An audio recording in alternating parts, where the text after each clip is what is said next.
In the process of doing my research on this man, because of, certain controversies that have cropped up, I found this little gem that I'm going to share with you right now. The board wants to determine if Nanos committed an illegal act by putting his opponent in the election, Republican Heather Lappin, on administrative leave during the campaign. Nanos accused her and another deputy of electioneering by campaigning in uniform, saying it violated the department rules. The board, however, said that what Nanos did was a violation of his oath of office. It's so plainly evident to me that he has violated the law in multiple ways for personal political gain using county resources. I was hoping he would apologize publicly for his betrayal of his oaths, for what he has done to his political rival, regardless of the outcome of this race, which is still uncalled. Well, the search for Nancy Guthrie now entering its fourth week as investigators are looking into more than 21,000 tips to find her. And it comes as the Pima County Sheriff Chris Nanos says new DNA from Nancy Guthrie's home is, quote, mixed. And this is raising some challenges over DNA. The digital headline flashed across thousands of smartphone screens in the humid Arizona night. Shocking. Nancy Guthrie's son-in-law now prime suspect. The sheriff is aware. Why won't he talk? For those following the disappearance of 84-year-old Nancy Guthrie from her Tucson home, the name Tommaso Scrutiny was already etched into their minds. He was the man who had dropped Nancy off at her Catalina Foothills residence at 9:50 p.m. on Saturday, January 31, after a quiet family dinner. According to official reports, he watched her go inside and ensured the garage door closed before driving away. He was the last person known to have seen her before she vanished into the desert night. By March 2026, the investigation had become a pressure cooker. While journalist Ashley Banfield and various true crime YouTube channels pushed the narrative that Tommaso was a prime suspect, Pima County Sheriff Chris Nanos stood as a silent, stoic barrier against the tide of public opinion. To the casual observer, the sheriff's refusal to confirm these theories looked like a lapse in transparency. However, there were grounded, factual reasons for his silence. The sheriff had already publicly stated that the Guthrie family had been nothing but cooperative, and to suggest they were involved was cruel. The sheriff's silence was not an admission of a cover-up, but a tactical necessity of high-stakes law enforcement. In a case involving a high-profile family and a potential kidnapping, every word uttered by a sheriff can become a weapon for the defense. If Nanos were to entertain the prime suspect, label in a press conference without an arrest, he would risk a defamation lawsuit or, more importantly, compromise the integrity of the FBI's ongoing forensic work. Even as reports swirled that Tommaso and Annie Guthrie's vehicle remained part of the investigation, the sheriff knew that part of the investigation is a far cry from guilty. He remained silent because, in the eyes of the law, protecting the innocent and the process outweighed the public's demand for a scapegoat. The desert sun had barely crested the Santa Catalina Mountains when the next wave of evidence hit the internet. In the world of 24-hour news and armchair detectives, a lack of an arrest is often interpreted as a lack of progress, or worse, a lack of will. But for Pima County Sheriff Chris Nanos, the reality was far more nuanced. While the headlines continued to label Tommaso Scrutiny a prime suspect, the sheriff remained anchored to the evidence, or the frustrating absence of it. Factual tension in the case was rooted in a single, chilling timeline. On the night of January 31, Tommaso had dropped Nancy off at her home at approximately 9:48 p.m. By 1:47 a.m. the following morning, her doorbell camera was manually disconnected by a masked and gloved individual. Less than an hour later, at 2:28 a.m., her pacemaker app, a digital tether to her very life, stopped syncing with her iPhone. These were the hard facts the sheriff was grappling with. Because Tommaso was the last known person to see her alive, he was logically the starting point of the investigation. In law enforcement, the last person to see a victim is always a person of interest until proven otherwise, but Nanos knew that interest did not equal guilt. The sheriff's decision to remain silent on specific allegations against Tommaso was a calculated move to protect the case from prosecutorial misconduct. If the sheriff were to publicly validate the rumors started by media personalities like Ashley Banfield, he would be handing the defense a get-out-of-jail-free card. Any future trial could be compromised by claims that the investigation was a tunnel vision hunt for the son-in-law rather than a search for the truth. Furthermore, Nanos was dealing with a no-body scenario involving blood found on the porch, evidence that required meticulous DNA processing. Behind the scenes, the investigation was anything but stagnant. While the public screamed for Tommaso's head, the FBI and local detectives were quietly pivoting. They weren't just looking at the son-in-law, they were looking at a highly sophisticated ransom note sent to media outlets and investigating a vehicle scene on a neighbor's Ring camera. The sheriff's silence was a shield, allowing his team to work without tipping off the masked figure caught on camera. He understood that in the digital age, the court of public opinion moves at the speed of light, but the court of law requires the slow, heavy weight of undeniable proof. As February bled into March 2026, the investigation into Nancy Guthrie's disappearance shifted from a frantic search to a cold, methodical digital autopsy. While the public's gaze remained fixed on Tommaso Scrutiny, the Pima County Sheriff's Department, PCSD, and the FBI were focused on the silent witnesses that didn't have a voice to defend or accuse: the electronics. The factual data pulled from Nancy's home in the Catalina foothills painted a terrifyingly precise picture of her final moments.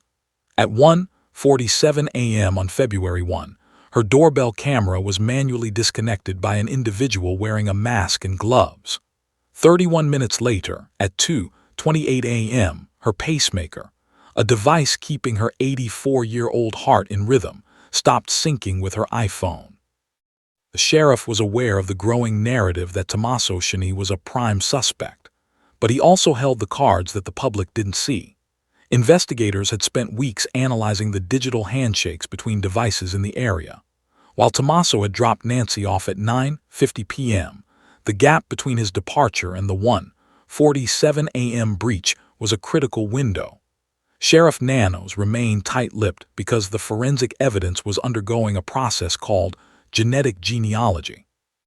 DNA recovered from a glove found near the scene was being compared against vast databases, a process that Nanos warned could take months, even years. To speak prematurely about Tommaso would be to ignore the very real possibility of a sophisticated, outside predator. The "why won't he talk?" question echoed through every local news cycle, but the sheriff's silence was rooted in a grim reality. There was no proof of life. A ransom note with a Thursday deadline had passed without any contact from the purported abductors. Nanos knew that if this was a kidnapping for profit, the silence from the captors was a devastating sign. He refused to name Tommaso as a suspect not because he was protecting him, but because the evidence of a masked, armed intruder caught on a neighbor's camera suggested a level of tactical planning that didn't necessarily involve the family. By early March, the FBI began to scale back its visible presence in Tucson, moving resources back to Phoenix. To the community, this looked like a retreat, but Nanos clarified it was a refocusing. The boots on the ground were being replaced by analysts in labs. The sheriff's refusal to engage with the Tommaso as suspect theory was a factual commitment to the evidence at hand: the blood found on the porch, the disconnected camera, and the silent pacemaker. He wouldn't let the noise of the digital jury dictate the pace of a case where a woman's life and the pursuit of actual justice hung in the balance. As the investigation into Nancy Guthrie's disappearance entered its second month in March 2026, the silence from the Pima County Sheriff's Department, PCSD, became even more pronounced.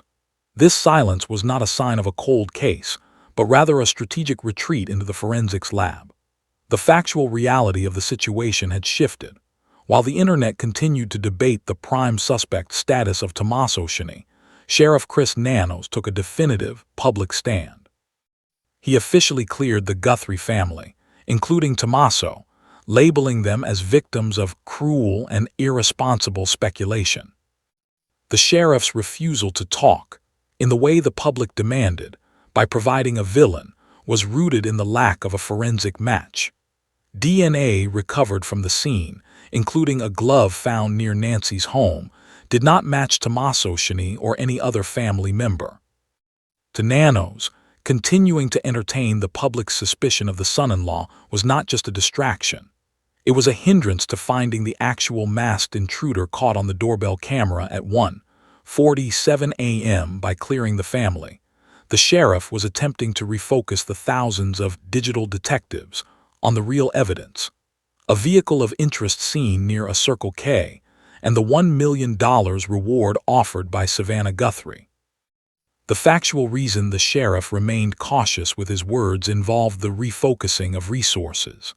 By March 1, the FBI had moved its primary command post from Tucson back to Phoenix. To the uninformed, this looked like the feds were giving up. However, Nanos clarified that this was a pivot toward high-level analytical work. The sheriff knew that with a $1 million bounty on the table, the investigation was entering a dangerous phase where bounty hunters and tipsters might provide false information for a payday. He wouldn't talk because he had to separate the signal from the noise, processing over 1,500 new tips that flooded in following the reward announcement.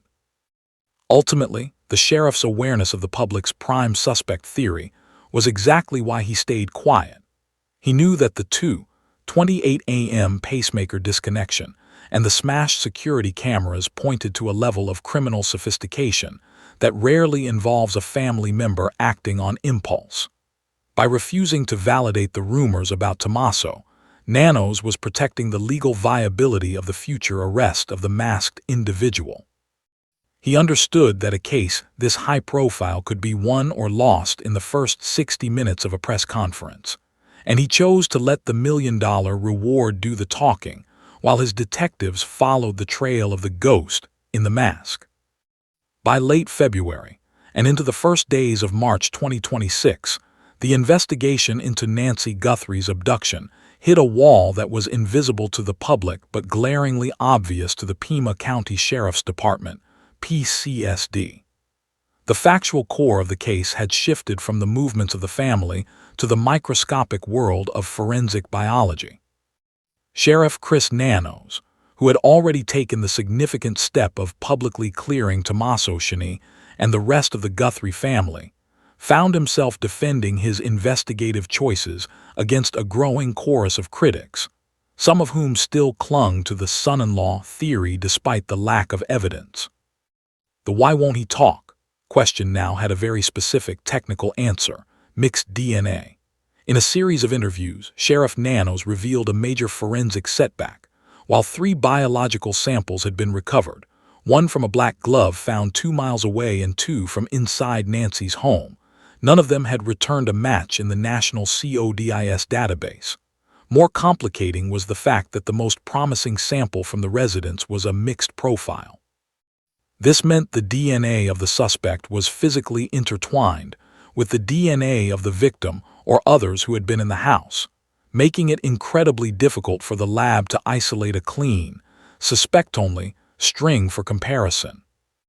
A point of factual contention arose between Nanos and the FBI regarding where this evidence should be processed. In a move that drew national scrutiny, Nanos insisted on sending the samples to a private lab in Florida at a cost of $200,000 to the county, rather than the FBI's national lab in Quantico. His reasoning was grounded in continuity of work. The Florida lab already held the existing DNA markers for the case, and Nanos argued that moving the evidence would reset the clock. He remained silent on certain details because he was waiting for the private lab to attempt investigative genetic genealogy, IG, the same high-level technique used to catch the University of Idaho killer. This process involves building out a family tree from the DNA to find distant relatives of the suspect, a task that can take weeks of silent, painstaking research. While the public looked for a smoking gun, Nanos was looking for a ghost. He knew that the 1:47 a.m. intruder was likely a stranger or a highly sophisticated criminal who had carefully avoided leaving a clean print. By refusing to engage with the internet's obsession with Tommaso Scrutiny, the sheriff was essentially saying that the family had already been vetted by the most reliable witness of all, the DNA. The son-in-law's profile was already known. It didn't match the glove, and it didn't match the foreign biological material found in the house. The sheriff wasn't hiding a suspect. He was waiting for the science to finally name one. By early March 2026, the investigation into Nancy Guthrie's abduction reached a fever pitch. On February 27, Savannah Guthrie had stood before a camera, her voice steady but her eyes betraying a month of sleepless nights, to announce a staggering $1 million reward for her mother's safe return. This was no longer just a local missing persons case. It was a national obsession. The factual consequence of this announcement was immediate. A tidal wave of over 1,500 new tips flooded the Pima County Sheriff's Department, PCSD, within 48 hours. Sheriff Chris Nanos was now managing a logistical nightmare. While the public clamored for him to talk and name a suspect, still frequently pointing fingers at Tommaso Scrutiny, the sheriff was factually bound by a different reality. He had officially and repeatedly cleared Tommaso and the rest of the Guthrie family, stating that they were victims of a cruel narrative. The reason the sheriff wouldn't talk about the family in the way the internet wanted was because his focus had shifted entirely to the masked intruder and the potential for a ransom-motivated crime. The $1 million reward was designed to shake the trees, but Nanos knew it would also bring out the vultures. Behind the scenes, the sheriff was dealing with a highly sophisticated forensic puzzle. The ransom notes sent to media outlets had set specific deadlines that had long since passed without a proof of life. This silence from the captors was a grim indicator, yet Nanos remained publicly hopeful to prevent the investigation from stalling. He kept the details of the ransom notes under lock and key, a standard law enforcement tactic to ensure that only the actual kidnapper could verify certain facts. To speak would be to give away the only leverage the police had left. As the FBI relocated its command center from Tucson to Phoenix on March 1, the sheriff faced a new wave of criticism. To the public, it looked like a retreat. To Nanos, it was a tactical reorganization. He knew that the digital jury was still fixated on Tommaso Scrutiny, but the sheriff was looking at a different set of facts. The 1:47 a.m. camera disconnection, the 2:28 a.m. pacemaker silence, and the DNA from a glove that matched no one in the family. He remained a silent sentinel, weathering the storm of public suspicion to ensure that the $1 million bounty didn't just buy a lead, but bought the right lead. By the final days of February 2026, the investigation into Nancy Guthrie's abduction had reached a paradoxical state. The Pima County Sheriff's Department, PCSD, had officially cleared the family, yet they were still holding their property. The factual centerpiece of this tension was the white Honda CR-V belonging to Tommaso Scrutiny and Annie Guthrie. Despite Sheriff Chris Nanos' public statements that the family were victims and not suspects, the vehicle remained in police custody for continued forensic processing. This discrepancy fueled a firestorm of speculation that the sheriff was aware of something he wasn't saying. The reason the sheriff wouldn't talk about the specifics of the car was rooted in the difference between probable cause and consensual search. Legal experts, including retired FBI agents following the case, pointed out that if the sheriff had enough evidence to name Tommaso a suspect, he would have obtained a warrant. Instead, the family had voluntarily handed over the car and their cell phones to cooperate. Nanos was factually aware that returning the car too early, before every fiber, speck of Tucson dust, and digital GPS log had been analyzed, could result in the permanent loss of evidence if the stranger abduction theory proved wrong. He remained silent to avoid investigative malpractice, even as journalists like Ashley Banfield doubled down on labeling Tommaso a prime suspect. The pressure on the sheriff intensified when a neighbor's Ring camera footage from the night of the disappearance was leaked to the media.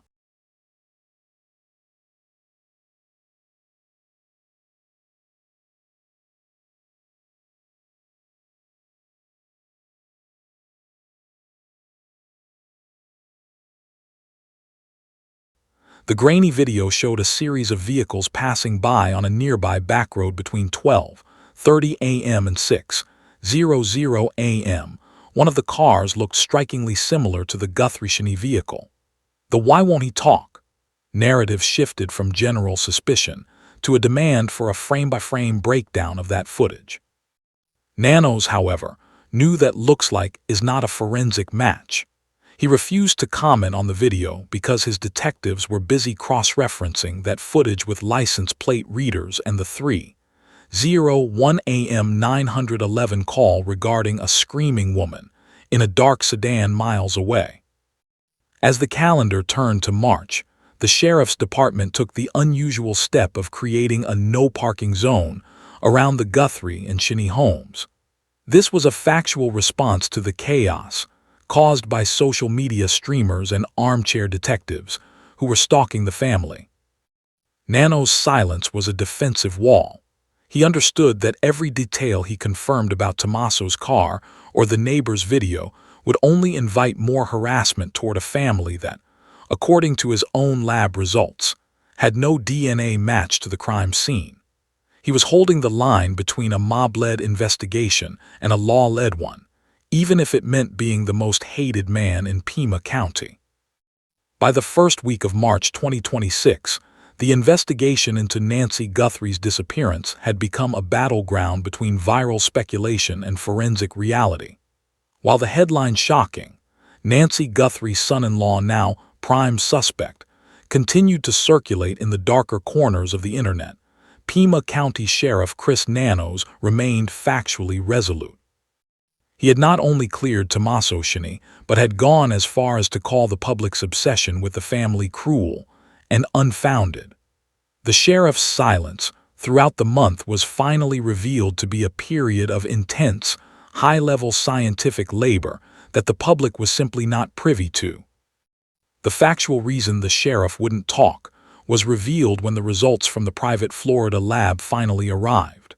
The mixed DNA found at the scene, the very evidence that had caused so much delay, had been successfully uncoupled. The profile did not match Tommaso Shinnie, nor any member of the Guthrie family. Instead, the DNA from the scene matched the DNA found on the black glove discovered 2 miles away. This was the breakthrough Nanos had been waiting for, a single, unknown male profile that pointed toward a targeted stranger abduction rather than an inside job.